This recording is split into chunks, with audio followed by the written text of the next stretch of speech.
Hey guys, welcome back to Real Estate Today. You've got the three of us together. You got Jeff Beggins here with my brother. Greg Beggins here.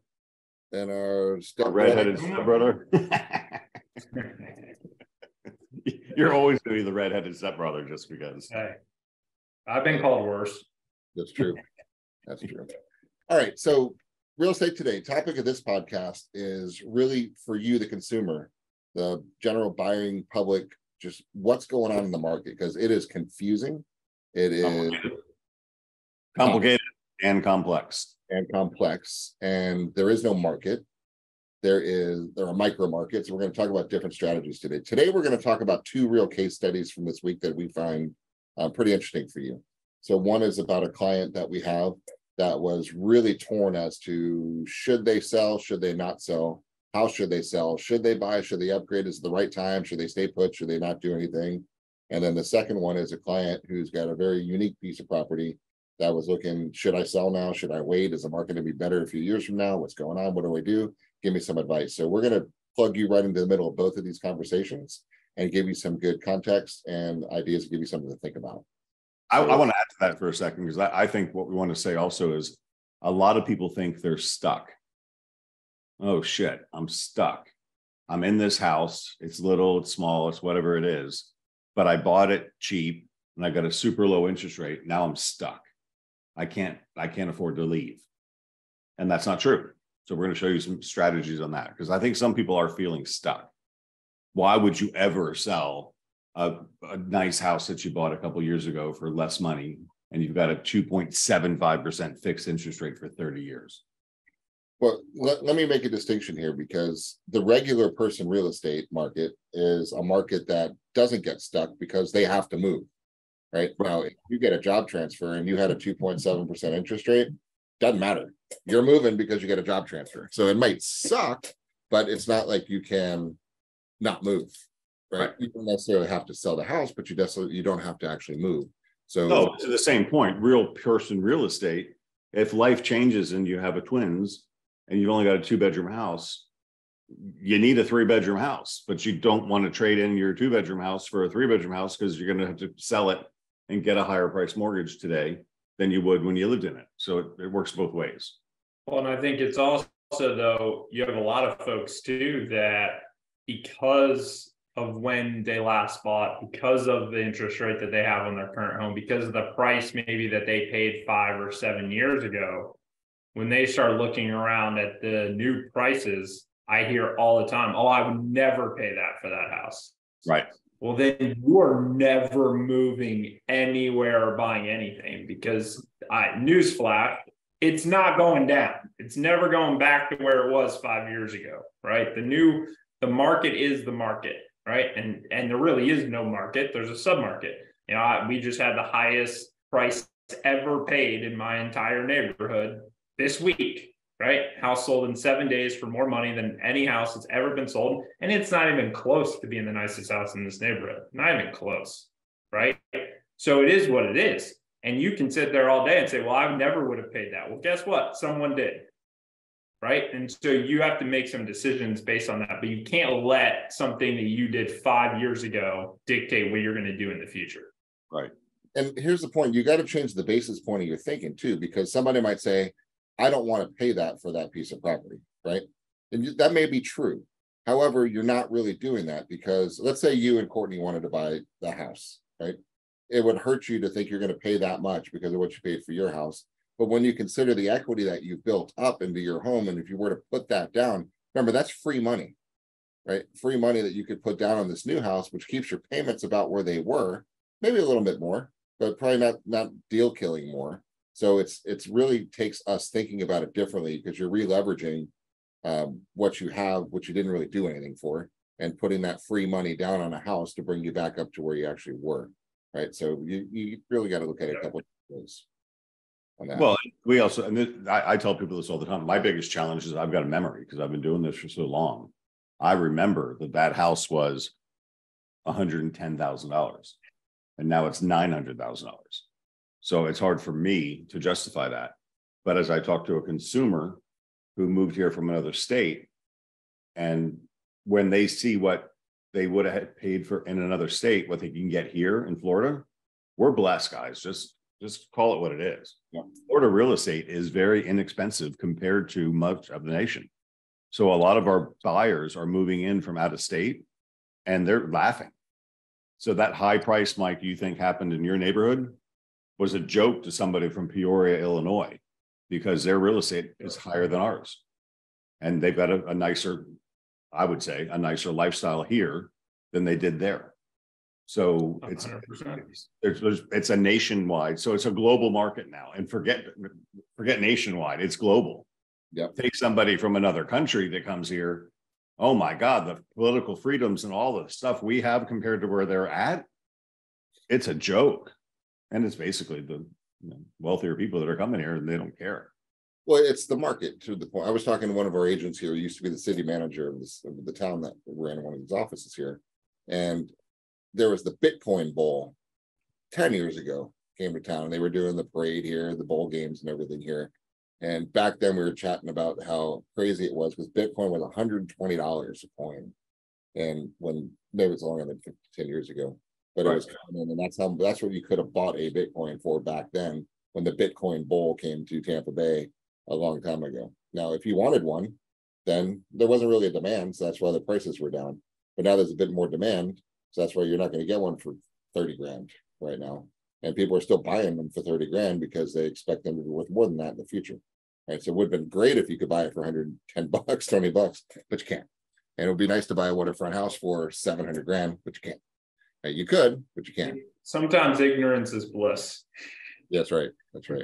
So yeah, let's Bitcoin now is $29,000 a coin. There you go. That's a big increase from 120. That's right. Should all bought it at 120. I know, but people will be saying that at 29 too. Right. Mm-hmm. Or not. We'll see. That's the market. We never know. All right. So we're deviating. Let's get back to the topic. Couple number one. Set the stage for client number one. Give us the backstory about what type of house they had, what do they pay for it, how long ago, and what decisions do they have to come up with, and what are their options? Well, okay, this is a real life story. Okay, so a first-time home buyer bought a house in I'll say the area, South Tampa, in the 200s, right? And it was an FHA purchase and a low down payment, and they got there, and the market went batshit crazy, and now that house, the house across the street, just sold for $550, which puts this house in the 400 plus range, right? But it's a little tiny house. It's a 1,000 square feet, 1,100 square feet. It's a 3-bedroom, 1.5 bath, and it's cute and it's nice and it's great for the first time home buyer. But they go around looking at other homes and say, "Oh my gosh, look at this." And this neighborhood is different, and this neighborhood is nicer, and this neighborhood has sidewalks, and this neighborhood has street lights, and this neighborhood has a community center, and this neighborhood has a pool and a community pool for adults and one for children and a tot lot. And this first-time homebuyer couple is getting ready to have a baby, and they're ready, where do I want to go? So they don't want to sell their house because they bought it cheap. They've got a super low fixed interest rate at 2.75%. And the new home is, over $500,000. At 6.5% interest. At 6.5% interest. So it's a whole different world, right? Now they happen to be two high income earners, so they've got cash, so they can afford to move. But to trade in that house they have with that low interest rate is kind of silly. So what they did is they did research, and they found out that that house will rent for almost $1,200 a month more than their mortgage payment. So if they keep that house and use it as an investment property, we're going to talk about these 4 things in a minute. So they sell that, they don't sell that house, they keep that house as an investment property, and they're going to take advantage of yield. They're going to have positive cash flow, like $1,200 a month. They're going to have a tenant in the house paying down their mortgage. That's called amortization, right? They're going to get depreciation on their personal income taxes to lower their income for the next year or a few years going forward. And then they're going to have potentially appreciation on both houses. Whoa, that changes the game. So now you go buy the $500,000 house, you have to have the down payment or borrow it somewhere, maybe from the equity in your current home. But you buy the new house, you let the old house lower your mortgage payment on the new house. And then you get the advantage of amortization, depreciation, and appreciation and yield, all making the new house better. And all of a sudden life gets good. Yeah. Yeah. So But that's an empowering thought. And I wanted to say this too. So our mantra as a company is what? Empower, educate, and encourage. So I'm not saying this is right for everybody, but for this couple, holy cow, what an empowering opportunity this is. They get to upgrade their lifestyle, use their current asset to keep for the long term. They got a 30-year fixed interest at 2.75%. That's going to throw off $1,200 a month extra that they can use to reduce the payment on their new home. And the new home is 2,700 square feet, 4 bedrooms with a den on a big ass lot with no neighbors in the backyard, just totally different experience. Yep. Right. So I think a lot of people are thinking they're stuck. And that's what I said at the beginning of this thing. You think you're stuck because you bought your house at a time when it was cheap and you got a low mortgage. But we're not thinking about our house as an asset. We're thinking about it as a house. But when you can leverage that asset the way real estate is meant to do, and let's put it this way too, the government wants us to do this. Because what's going to happen when this new couple buys this new home? they buy furniture and landscaping and pool furniture and All that stuff. Home Depot's sales are going to go up. Lowe's sales are going to go up. Nursery sales are going to go up. Sod sales are going to go up. Furniture sales are going to go up. Everything's going to happen because they're going to go buy new stuff, right? So this stimulates the environment. And that's why the government gives us resources to say, hey, if you do what we want you to do, population, we're going to reward you. And how do they reward you? They reward you with mortgage interest deductions. They reward you with depreciation deductions. They reward you with appreciation. And then we also have this beautiful tax code in Florida. For those of you not in Florida, you have something called portability. So we bought the house for $200,000. We sell it. We don't sell it, but it's now appraised at $450,000. So you can port that savings over to your new house. So the new $500,000 house, all of a sudden, the tax bill is not going to be $500 based on a $500,000 value anymore. It's going to be based on a lower value because you're going to port your savings from your homestead.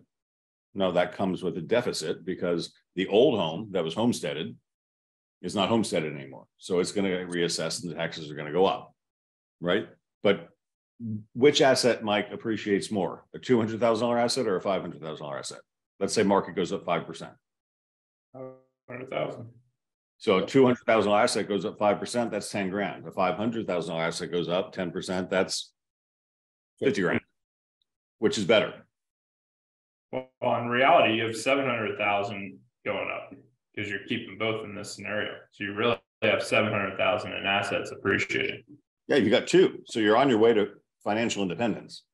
Because if you keep the little rental house that was your starter home for 20 years and you throw some additional principal at it once in a while, it's going to be free and clear. Yep. Now you got no mortgage. You got an asset that was valued at 200,000. Now it's valued at 500,000 or 600,000, and it's free and clear. You're becoming a millionaire, and that's kind of our whole message as a company right now. We've got it figured out with the formula that if you can get 3 assets acquired in this relatively short period of time, by the time you retire, you will retire with multi-million dollars of free and clear assets and $10,000 to $15,000 a month in income. That's your hedge against Social Security. And if you get Social Security, God bless you. So add that to your $10,000 to $15,000 a month. I think most people could live on $10,000 or $15,000 a month in retirement. whatever else paid off for sure.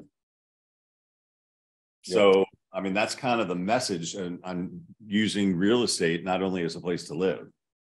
And let's take, I'm just ranting right now, but let's say you don't do this and you stay renting. I just drove around. I don't leave my house very often, but I drove around the other day.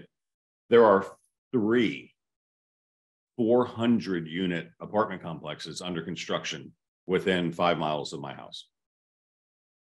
Right? So those are going to be renters. So what does a renter have after 30 years? Nothing. Double goose eggs, nothing. And look at what we just talked about. A person buying a starter home, using that starter home because of the current environment we just went through to build wealth for themselves in the future. 20 years from now, what do they got? A free and clear asset worth hundreds of thousands of dollars. And if we do what we're teaching, you're gonna have 2 or 3 of those. You got millions of dollars of free and clear assets producing cash flow that a renter who lives in an apartment doesn't have. Plus, you got a garage and you've got, and of course, you got to replace the water heater once in a while and put a new roof on every once in a while, right? But generally speaking, the house pays for that. And that's if you can come up with the cash for the down payment for the new house, right? And Yep. some of you may not want to do that, or it might be too expensive to do that. So even if she didn't do that, or they didn't do that, they've got an asset, they've got $150,000 that they've for free that they could roll down into that next house to really drop the payments down a little bit. So of course it's better to keep it, but in the event you can't, you're really not paying the $550 for the house, you're paying $400 for the house because you're dropping in the $150 that you did nothing for, which is free money that you're leveraging back into this house. So it really depends on your situation, but you're definitely not stuck, because I can also guarantee and predict that rates will not stay 6.5%.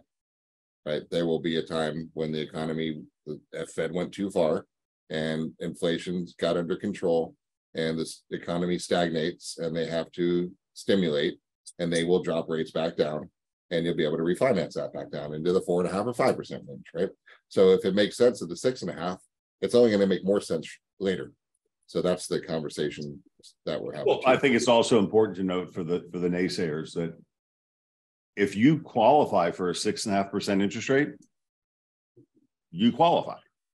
If you don't, you're not getting a loan. So go back to 2005 for those of you who think, oh, well, 2005, that's going to happen again. No, because in 2005, you didn't have to qualify. What do we call those loans? Ninja loan. No income, no job, no assets, no problem. We gave a loan to anybody for anything for whatever the hell they wanted. That ain't happening today. If this couple can't qualify for this $500,000 house, they ain't getting the loan. If they don't have the down payment, they're not getting the loan. Right? In 2005, it didn't matter. We had $10 an hour employees stating income that was not true, and they were getting loans because it was easy. And that was the whole mortgage-backed securities crisis, which we don't have right now because the market corrected. So that's, I think, the most important. It was really cool, Jeff and Mike. You know, we had our sales rally awards banquet last week on Friday, and we had a couple hundred people there, and we had our regional rep there, and she was going through, because we've been spending our time, a lot of time, on what I call mindset, right? And do you remember what she said? Basically, what the hell are you guys doing? Because you're outpacing everybody. And our answer was, we chose not to participate in the recession. Yeah. So while the newspapers and the media and all the Inman news and all that shit saying the market's crashing, we're actually up over first quarter last year. And we're not doing anything different except for approaching it with a different message. So a lot of people, different options, right? We're just talking about things in a different perspective and giving you guys options, because guys, this is when the money's made, because you're not competing with 8 people most of the time on a new house that you're buying. So these are the times where you're actually getting a reasonable price. You're getting repairs, you're getting concessions, you're getting them to buy the rate down a little bit. And it's awesome. Yeah, your rate's higher. It is for now, right? But it won't be forever. So you're actually smart buyers are buying right now, because if it makes sense with your qualifications, you're going to get a way better deal. And then you would have a year ago, than not. And then you can refinance later and make it even sweeter for yourself. So well, everything is relative though, right? I mean, if in 6 months from now, the rate's 10.5%, everyone who bought when it was 6.5% is gonna be, oh my God, I'm never selling this house. I got a 6.5% rate, right? It only feels high now because of what we went through 2020, where rates got into 2%. And I know we and all of our agents were sitting there screaming from the rooftop, buy, buy, buy, buy, buy. Do not use your cash, leverage these rates. You'll never see them again. We're hitting historical lows. And those that did took advantage, and those that didn't were like, no, it may go down. I'm fine. Now it's 6.5%. Everyone wants to complain, right? But this is the game. But that's where you have to take a step back and just take a logical mindset approach, which is really all we've done. We're just not getting caught up in hysteria, right? And I always equate it to, it's the same thing if you watch your kids, right? I watch my kids, and no matter what's going on in the world, they just go about their day, right? They're just still doing them. They still go to school. They still play with their friends. They still go play baseball. The world is no different today. When the bank, when the bank crashed a few months ago and everyone was freaking out, my kids didn't freak out. Why? Because they're ignorant to it, right? They just kept doing what they did. And if we actually take that approach as adults, saying, you know what, hold on, that's a minute, small event that's happening at this second. But what's going to happen tomorrow? What's going to happen 6 months from now? Let's look big picture. Let's take a step back, remove the emotion, and just look at it logically. And the best indicator of future behavior is past behavior, right? What's gone on historically? And historically, real estate has never been a bad investment, right? When held long term. So if we just look at that alone, that should give comfort that if we make smart decisions now, don't get emotional about it and just think logically, you're going to set yourself up. But you have to sometimes put blinders on, because there's a lot of things out there that'll keep you from taking action. There's a lot of things that'll keep you scared, that'll keep you in whatever block you're in right now. And it's something that, unfortunately, if you don't see through it, you're never going to change that position. Jeff, what's my favorite Warren Buffett quote? When people are fearful, be greedy. When people are greedy, be fearful. That's it. When the market is greedy, be fearful. When the market is fearful, be greedy. The market is fearful right now. Everybody's sitting on pause. I mean, they forecast in the US that we're going to have just over 4 million home sales, coming off of 6 million home sales. That's a 30% drop in sales. So the market's going, oh shit, I'm scared. What am I going to do? Well, now is when you go buy and you leverage with things that we just talked about, right? So you take your little house that you've got and you don't sell it. I mean, we do have an inventory problem, so we'd like you to sell it. Don't get me wrong. But in your best interest, don't sell it. Use it as an asset to buy another one. Yep. If you have cash. I mean, it does take cash, so I'm not being facetious on this. It's free cash though, right? You can go leverage. That couple you're talking about could pull out $100,000.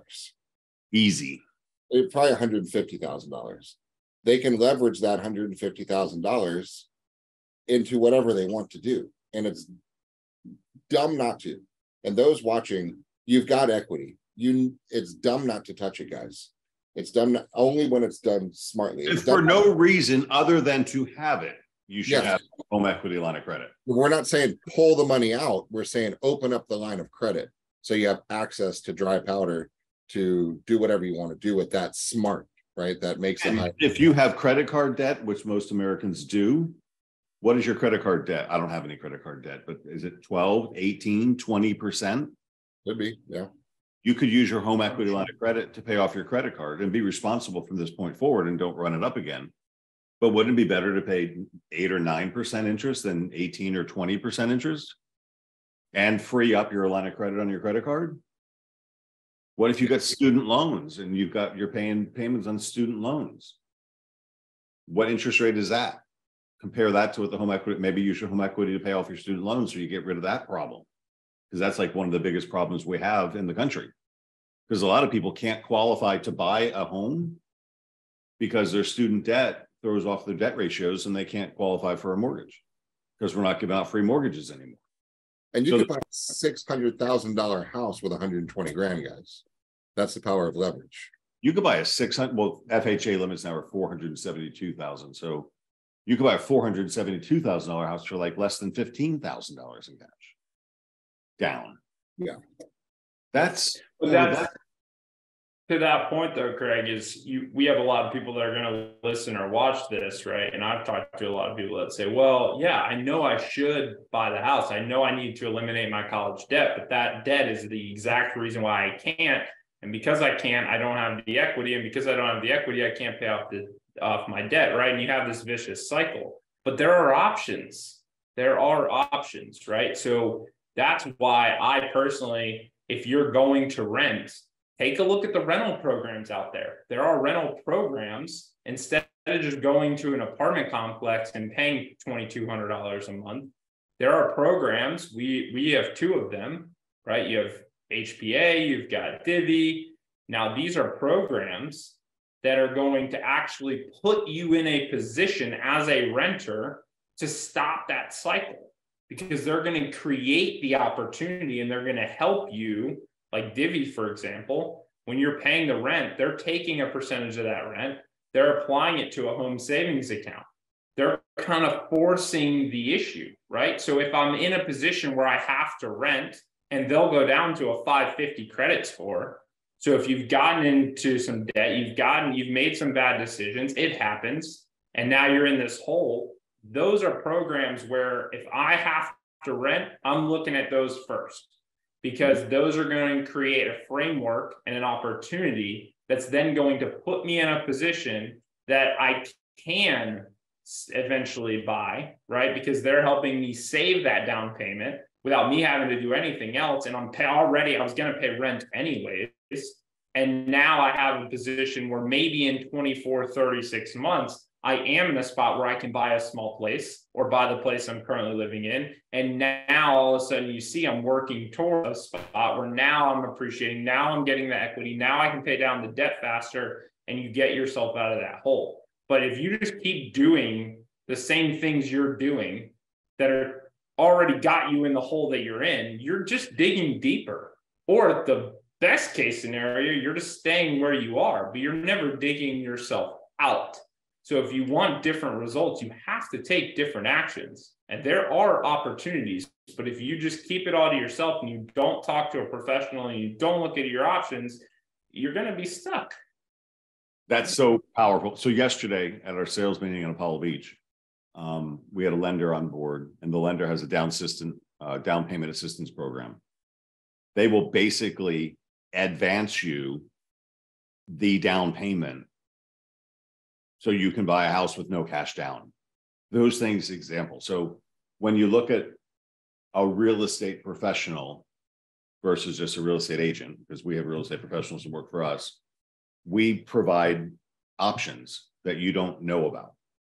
So if you think a real estate agent just opens doors and says, this is the kitchen, this is the bath, screw that. That's not what we do, right? We take people and we go through these processes. So the 50 people I had online yesterday for this loan officer meeting, I empowered them all. I said, look, guys, take this flyer, post it on Facebook, put it out there, let people know that there are options where we have down payment assistance. They'll give you free money to go buy a home. That's happening out there right now. Yep. Right. So I think what I want to say on this topic is we've been pushing our agents to 4 things: clarity, focus, actions, and accountability. And that's the same thing that the general public needs to have too, right? If you're not owning a home now, let's get clear on the fact that you should own one. I mean, I can show you graphs and charts and all kinds of things. People that own homes are worth more than people who don't. Sorry. Yep. Right. And if you own more than one, you're worth more than somebody who owns one. I mean, it's a super cool process in this country for us. So clarity is I need to own a home, right? And one more clarity point. If you own a home, you need to own 2. Right. Right. And if you own 2, you need to own 3.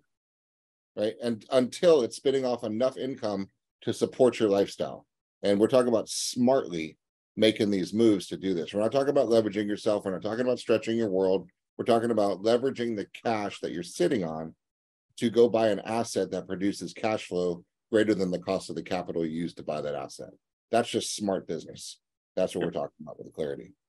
I'm doing a class tomorrow with a mortgage broker who's got a fantastic program, and I'm pairing that with a vacation rental person. Because if you look at regular rents today and regular mortgage rates and house prices today, there's not a lot of margin left. If you buy a house and you rent it, you're not going to make a lot of money just because of the way the market is right now. But there's this movement for vacation rentals. And where are we again? Oh, Florida. It's like one of the most desirable places to be in the country, in the world. And people come here and vacation. And vacation rents, I mean, typically an average vacation rental done well, properly managed, $50,000, $60,000, $70,000 a year in income. Jeff, some of the projects that you're working on, we're looking at $200,000, $300,000, $400,000, $500,000 a year in income per house, one house. For one house. Yeah. I mean, that's a whole new world. And we're going to expose this to you guys through the different podcasts that we do. But holy cow. That's so, right. which we had our sales rally last week and they made fun of me. They said, they called them Craigisms, because there's a bunch of Craigisms, things that I say. And one of them is awareness gives you flexibility. Flexibility gives you options, and options give you power. So what we want to do through this podcast is make you aware of opportunities so you can be flexible, so you can recognize what your options are, and those options will give you power. So the loan officer I'm interviewing tomorrow is his mission is to help 10,000 homeowners in the United States become real estate millionaires. What a cool passion that is.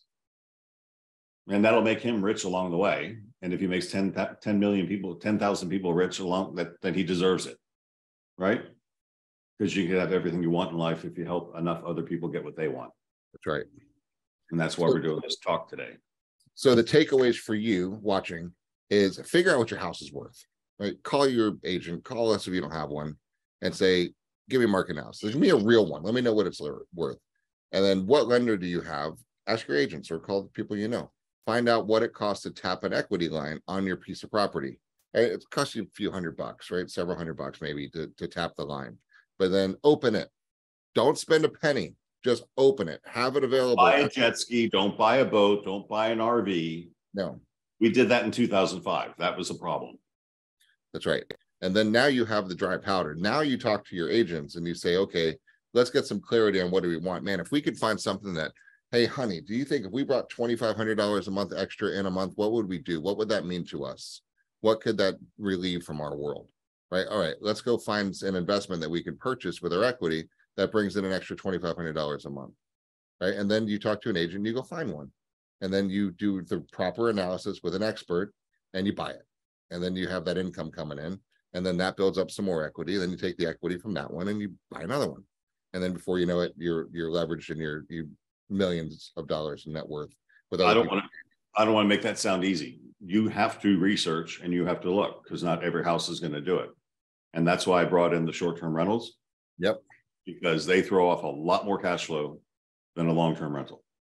So, and that's where a real estate agent brings value rather than, this is the kitchen, this is the front door. Yeah. I could research the tax codes if I wanted to, but I'm going to miss something and I don't have the time. So I'm going to go get a phenomenal tax advisor because that's what I need to do.